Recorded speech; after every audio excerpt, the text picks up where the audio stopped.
నాకే ఎందుకు ఇలా, నన్నే ఎందుకు ఇలా, నా పరిస్థితులే ఎందుకు ఇలా?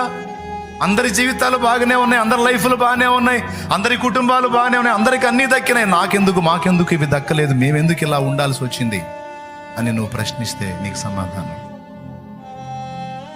దేవుడు అబ్రహామును కోరుకున్నట్టు, దేవుడు ఎస్తేరును కోరుకున్నట్టు, యోసేపును కోరుకున్నట్టు, పౌలును కోరుకున్నట్టు కొన్ని పాత్రలను స్పెషల్గా కోరుకుంటాడు దేవుడు. అందుకే వాళ్ళకి కొన్ని ప్రత్యేకమైన అనుభవాల్లో నుంచి తీసుకెళ్తాడు వాళ్ళని. నాకున్న బాధలు ఎవరికీ లేవని నువ్వు అనుకునే పని అయితే నీకున్న ధన్యత కూడా ఎవరికి లేదని దేవుని స్తుతించు.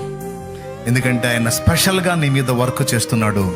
ఇప్పుడు నీకు అర్థం కాదు, ప్రస్తుతం సమస్యను ఫేస్ చేసేటప్పుడు నీకు అర్థం కాదు, ఫైనల్లో నీకు క్లారిటీ వస్తుంది ప్రతి విషయంలో. ఆమేన్. తమ్ముడు, ఫైనల్లో చాలా స్పష్టత వస్తుంది నీకు. ప్రస్తుతానికి దీన మనస్కుడివై, దీన మనస్కురాలివై ఆ బలీయమైన చేతి కింద, ఆ నీతి సూర్యుని చేతి కింద దీన మనస్కుడివై, దీన మనస్కురాలివై నిన్ను నువ్వు తగ్గించుకొని అప్పచెప్పుకో. తర్వాత చూద్దు కానీ